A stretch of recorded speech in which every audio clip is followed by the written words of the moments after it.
ओम शम शनिश्चराय नमः। आप सभी का हमारे YouTube चैनल पर हार्दिक स्वागत है। आज शनिवार के दिन आइए सुने भगवान शिव और नारद जी के संवाद में शनि देव जी की पौराणिक कथा और शनि देव जी की स्तुति। इस कथा को पूरा अवश्य सुनिएगा। आधा अधूरा सुनने से शनि देव का अपमान होगा, इसलिए इस कथा को पूरा सुनिएगा। कमेंट्स में शनिदेव महाराज की जय हो अवश्य लिखिएगा।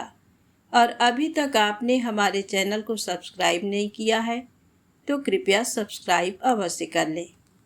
तो प्रेम से बोलें, शनिदेव महाराज की जय हो, शंकर भगवान की जय हो। एक बार नारद जी ने महादेव जी से पूछा, हे सुरश्रेष्ठ, शनैश्चर की दी हुई पीड़ा कैसे दूर होती है, ये मुझे बताइए। तब महादेव जी बोले, देवर से सुनो, ये शनैश्चर देवताओं में प्रसिद्ध काल रूपी महान ग्रह हैं। इनके मस्तक पर जटा है, शरीर में बहुत से रोए हैं तथा ये दानवों को भय पहुंचाने वाले हैं। पूर्व काल की बात है, रघुवंश में दशरथ नाम के एक प्रसिद्ध राजा थे।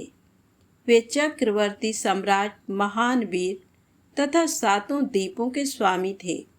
उन दिनों ज्योतिषियों ने ये जानकर कि शनैश्चर कृत्तिका के अंत में जा पहुँचे हैं, राजा को सूचित किया, महाराज, इस समय शनि रोहिणी का भेदन करके आगे बढ़ेंगे। ये अत्यंत उग्र साकट भेद नामक योग है, जो देवताओं तथा असुरों के लिए भी भयंकर है। इससे 12 वर्षों तक संसार में अत्यंत भयानक दुर्भिक्ष फैलेगा। ये सुनकर राजा ने मंत्रियों के साथ विचार किया और वशिष्ठ आदि ब्राह्मणों से पूछा, द्विजवरों, बताइए इस संकट को रोकने का यहाँ कौन सा उपाय है।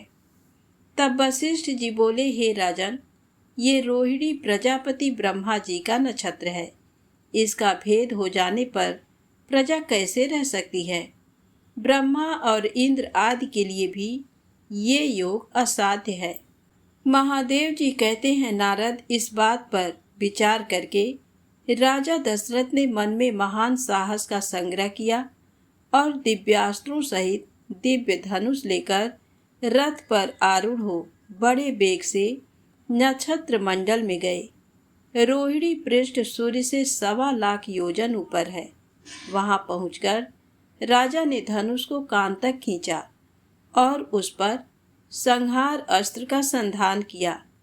वह अस्त्र देवता और असुरों के लिए भयंकर था। उसे देखकर शनि कुछ भयभीत हो हंसते हुए बोले, राजेंद्र, तुम्हारा महान पुरुषार्थ शत्रु को भय पहुंचाने वाला है। मेरी दृष्टि में आकर देवता, असुर, मनुष्य, सिद्ध, विद्याधर और नाग सब भस्म हो जाते हैं, किंतु तुम बच गए। अतः महाराज, तुम्हारे तेज और पौरुष से मैं संतुष्ट हूँ। वर मांगो, तुम अपने मन से जो कुछ चाहोगे उसे अवश्य दूंगा। दशरथ ने कहा, शनिदेव, जब तक नदियाँ और समुद्र हैं, जब तक सूर्य और चंद्रमा सहित पृथ्वी कायम है, तब तक आप रोहिणी का भेदन करके आगे न बढ़ें। साथ ही कभी 12 वर्षों तक दुर्भिक्ष न करें। शनि बोले, एवमस्तु। महादेव जी कहते हैं, ये दोनों वर पाकर राजा बड़े प्रसन्न हुए। उनके शरीर में रोमांच हो आया।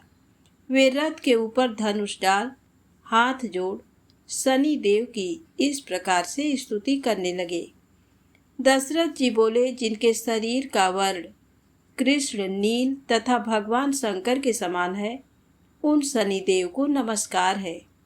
जो जगत के लिए कालाग्नि एवं कृतांत रूप हैं, उन शनैश्चर को बारंबार नमस्कार है।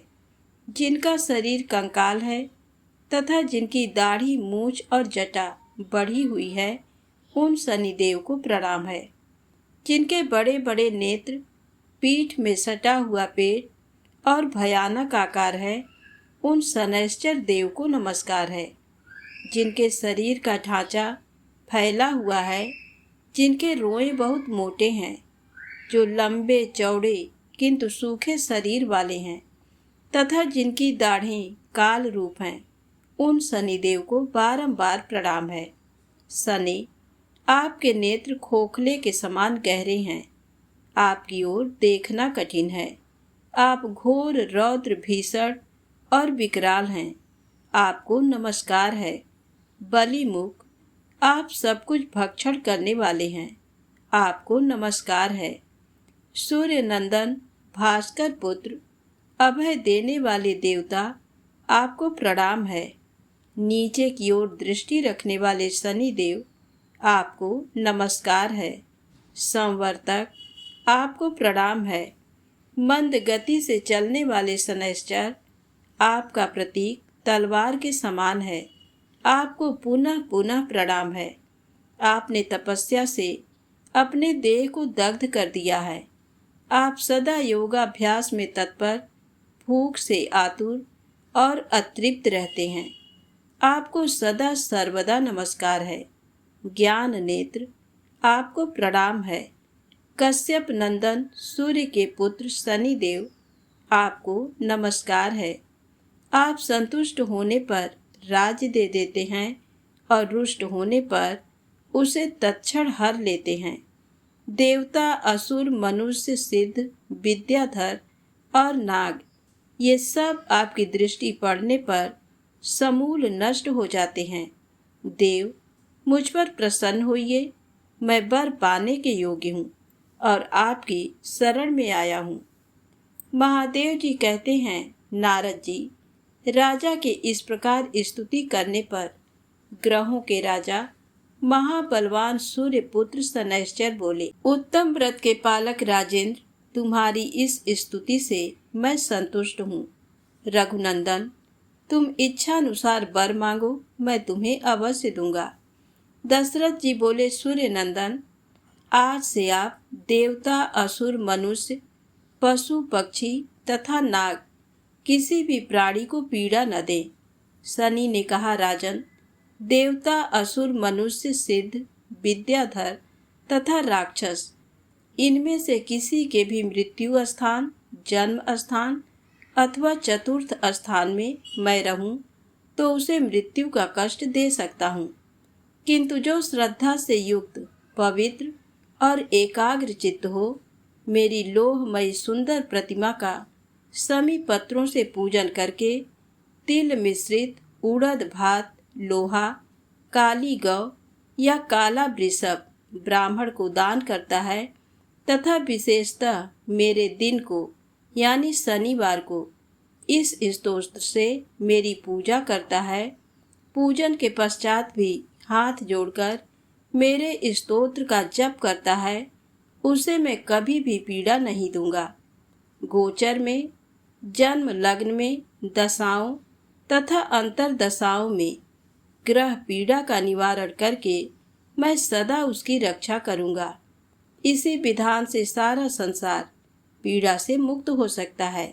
रघुनंदन, इस प्रकार मैंने युक्ति से तुम्हें वरदान दिया है। महादेव जी कहते हैं, नारद, वे तीनों वरदान पाकर उस समय राजा दशरथ ने अपने को कृतार्थ माना। वे शनैश्चर को नमस्कार करके उनकी आज्ञा ले रथ पर सवार हो बड़े वेग से अपने स्थान को चले गए। उन्होंने कल्याण प्राप्त कर लिया था। जो शनिवार के दिन सुबह उठकर इस स्तोत्र का पाठ करता है तथा पाठ होते समय जो श्रद्धा पूर्वक इसे सुनता है, वह मनुष्य पाप से मुक्त हो स्वर्ग लोक में प्रतिष्ठित होता है। तो प्रेम से बोले, शनिदेव महाराज की जय हो। इस स्तुति को जो कोई भी श्रद्धा भक्ति से शनिवार के दिन सुनता है, उसे शनि पीड़ा से सदैव मुक्ति मिलती है। तो इसलिए इस स्तोत्र का पाठ पूरा अवश्य सुनिएगा। अब आइए सुने शनिदेव जी की दूसरी पौराणिक कथा। शनिदेव के प्रकोप से भगवान शिव भी नहीं बच सके। आइए जाने किसने बनाया शनिदेव को दंड देने का अधिकारी। ज्योतिष और धार्मिक मान्यताओं में दंड के अधिकारी माने जाने वाले शनिदेव के बारे में कहा जाता है कि जिस पर भी शनि की तिरछी नजर पड़ जाए वह उनके प्रकोप से नहीं बच सकता। यहाँ तक कि स्वयं देवाधिदेव महादेव भी उनके प्रकोप से बच नहीं सके।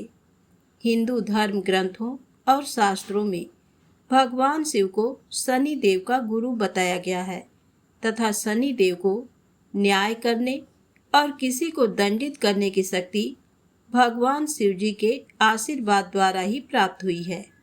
अर्थात शनि देव किसी को भी उनके कर्मों के अनुसार फल देते हैं, पापियों को दंडित करते हैं और अच्छे कर्म करने वालों को सुखी रहने का आशीर्वाद देते हैं। चाहे वे देवता हों या असुर, मनुष्य हों या कोई जानवर, कोई भी शनि की नज़र से बच नहीं सकता। शास्त्रों के अनुसार सूर्यदेव एवं देवी छाया के पुत्र शनि देव को क्रूर ग्रह की संज्ञा दी गई है। शनि देव बचपन में बहुत ही उदंड थे तथा पिता सूर्यदेव ने उनकी इस उदंडता से परेशान होकर भगवान शिव जी को अपने पुत्र शनि को सही मार्ग दिखाने को कहा। भगवान शिव जी के लाख समझाने पर भी जब शनि देव की उद्दंडता में कोई परिवर्तन नहीं आया तो एक दिन शिव जी ने शनि देव को सबक सिखाने के लिए उन पर प्रहार किया, जिससे शनि देव मूर्छित हो गए। तब पिता सूर्यदेव के कहने पर शिव जी ने शनि देव की मूर्छा तोड़ी तथा शनि देव को अपना शिष्य बना लिया और तब से वह न्याय एवं दंड देने के कार्यों में भगवान शिव का सहयोग करने लगे। पौराणिक कथा के अनुसार एक दिन शनिदेव ने कैलाश पर्वत पर अपने गुरु भगवान भोलेनाथ से भेंट करने के बाद कहा, प्रभु, कल मैं आपकी राशि में प्रवेश करने वाला हूँ, अर्थात मेरी वक्र दृष्टि आप पर पड़ने वाली है। शिव जी ने जब ये सुना तो वह आश्चर्य में पड़ गए तथा शनिदेव से बोले कि तुम्हारी वक्र दृष्टि कितने समय के लिए मुझ पर रहेगी। तब शनिदेव ने शिव जी से कहा कि कल मेरी वक्र दृष्टि आप पर 3 प्रहर तक रहेगी। अगले दिन प्रातः शिव जी ने सोचा कि आज मुझ पर शनि की दृष्टि पड़ने वाली है, अतः मुझे कुछ ऐसा करना होगा कि आज के दिन शनि मुझे देख ही न पाए। तब शिव जी कुछ सोचते हुए मृत्युलोक अर्थात धरती में प्रकट हुए और कोकिला वन में हाथी का भेष बदलकर विचरण करने लगे।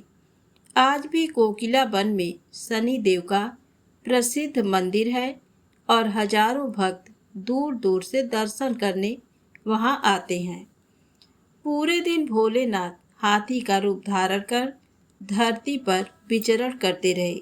जब शाम हुई तो भगवान शिव ने सोचा कि अब शनि मेरी राशि से जाने वाला होगा, तो अब मुझे मेरे वास्तविक स्वरूप में आ जाना चाहिए और वापस कैलाश पर चलना चाहिए। वास्तविक रूप धारण कर कैलाश पर्वत पर लौटे। भोलेनाथ प्रसन्न मुद्रा में पहुँचे तो वहाँ पर पहले से ही मौजूद शनिदेव उनकी प्रतीक्षा कर रहे थे। शनिदेव को देखते ही शिवजी बोले, हे शनिदेव, देखो तुम्हारी वक्र दृष्टि का मुझ पर कोई प्रभाव नहीं हुआ तथा आज मैं सारे दिन तुमसे सुरक्षित रहा। भोलेनाथ की बात को सुनकर शनिदेव मुस्कुराते हुए बोले, प्रभु, मेरी दृष्टि से न तो कोई देव बच पाए हैं और न ही कोई दानव, यहाँ तक कि आप पर भी आज पूरे दिन मेरी वक्र दृष्टि का प्रभाव रहा। शिव जी ने आश्चर्य से शनि से पूछा कि ये कैसे संभव है, मैं तुम्हें मिला ही नहीं, तो वक्र दृष्टि का सवाल ही नहीं। तब शनिदेव बड़ी शालीनता से मुस्कुराते हुए शिव जी से बोले, प्रभु, मेरी वक्र दृष्टि के कारण ही आपको आज सारे दिन देव योनि से पशु योनि में जाना पड़ा। इस प्रकार आप मेरी वक्र दृष्टि के पात्र बने। ये सुनकर भोलेनाथ ने शनिदेव से प्रसन्न होकर उन्हें गले से लगा लिया तथा पूरे कैलाश पर्वत में शनिदेव का जयकारा गूंजने लगा। इस प्रकार शनि देव की चतुरता से प्रभावित होकर शिव जी ने उन्हें दंडाधिकारी नियुक्त किया। तब से ये माना जाने लगा कि शनिदेव के पास हर व्यक्ति के कर्मों का लेखा जोखा है और उसी के अनुसार वह साढ़े साती और ढैया के रूप में सजा देते हैं। तो प्रेम से बोलें शनिदेव महाराज की जय हो। अब आइए सुने शनिदेव जी की तीसरी पौराणिक कथा। शनि को ज्यादातर लोग कष्टकारी ग्रह मानते हैं। शनिदेव कष्ट और पीड़ा देकर व्यक्ति को कर्मठ एवं ईमानदार बनाते हैं, क्योंकि शनि न्याय के देवता हैं। एक बार लक्ष्मी जी और शनिदेव की चर्चा इस बात पर छिड़ गई कि दोनों में श्रेष्ठ कौन है। इस बात की पुष्टि के लिए दोनों सृष्टि के पालनहार भगवान विष्णु की शरण में गए। शनिदेव ने भगवान से पूछा, भगवान आपको लक्ष्मी जी और मुझ में से कौन अच्छा लगता है। भगवान असमंजस में पड़ गए कि बुरा किसे कहें, अच्छा किसे। दोनों ही भगवान को प्रिय हैं। एक तरफ उनका भक्त सूर्य पुत्र शनि और दूसरी तरफ उनकी प्राण प्रिया पत्नी। अगर लक्ष्मी को श्रेष्ठ कहते हैं तो शनि महाराज नाराज होकर अपना करिश्मा दिखाएंगे, और अगर शनि को अच्छा कहते हैं तो लक्ष्मी रूठकर चली जाएंगी। भगवान विष्णु असमंजस में पड़ गए। तभी शनिदेव ने अपना प्रश्न पुनः दोहराया। तब भगवान श्रीहरि विष्णु ने कटु सत्य कहने की एक युक्ति निकाली ताकि दोनों को प्रसन्न और संतुष्ट कर सकें। वे बोले, हे शनिदेव, आप लक्ष्मी जी के साथ उस सामने वाले वृक्ष तक जाओ और उसको स्पर्श कर प्रमाण स्वरूप एक पत्ता लेकर पुनः मेरे पास आओ, तभी मैं बताऊंगा। लक्ष्मी जी भगवान विष्णु के इस विचित्र प्रश्न को सुनकर चकित हो गई, लेकिन भगवान का आदेश पालन करने के लिए वह शनि के साथ चल पड़ी। भगवान विष्णु दोनों को अपलक देखते रहे। थोड़ी देर बाद दोनों वृक्ष का स्पर्श कर प्रमाण स्वरूप एक एक पत्ता लेकर वापस आए। तब शनिदेव उत्सुकता से भगवान विष्णु को अपने प्रश्न का उत्तर देने के लिए निहारने लगे। भगवान श्री हरि विष्णु प्रेम से बोले, हे सूर्यपुत्र शनि, तुम मुझे जाते हुए अच्छे लग रहे थे, और हे धन की देवी लक्ष्मी, तुम आती हुई अच्छी लग रही थी। भगवान विष्णु के इस सरल एवं स्पष्ट उत्तर से शनि और लक्ष्मी दोनों प्रसन्न हो गए। सच भी है कि शनि जाता हुआ यानी उतरता हुआ अच्छा और शुभ होता है, तथा धन की देवी लक्ष्मी आती हुई ही अच्छी लगती हैं। ठीक उसी प्रकार सुख आते हुए और दुख जाते हुए अच्छे लगते हैं। शनि रूपी दुख को विदा करने के लिए और लक्ष्मी को घर लाने के लिए ये उपाय श्रद्धा भक्ति सहित समर्पित भाव से करना चाहिए। शनिवार को गरीब मजदूरों की सहायता करें एवं तेल से बनी चीज़ें खिलाएं। 7 प्रकार का अनाज लेकर उसमें सरसों का तेल लगाकर 8 शनिवार कौओं को डालें। ऐसा करने से शनि रूपी दुख आपके घर परिवार से सदा के लिए विदा हो जाएगा। शनिवार के दिन मदिरा या मांस का सेवन न करें। यदि संभव हो तो इन दोनों का हमेशा परित्याग करें। धर्म स्थल पर जाकर भगवान के समक्ष कष्टों से मुक्ति एवं घर में सुख सुविधा लक्ष्मी प्राप्ति की प्रार्थना कर गृह लक्ष्मी अर्थात पत्नी अथवा किसी भी स्त्री अथवा कन्या के लिए श्रृंगार की कोई सामग्री खरीदकर भेंट अवश्य करें। इन छोटे छोटे उपाय एवं आशीर्वाद से भाग्योदय हो जाता है। तो प्रेम से बोले शनिदेव महाराज की जय हो, लक्ष्मी माता की जय हो। यदि ये कथाएं आपको अच्छी लगें तो लाइक अवश्य करें। चैनल को सब्सक्राइब नहीं किया है तो सब्सक्राइब अवश्य कर लें। जय माता दी, जय भोलेनाथ।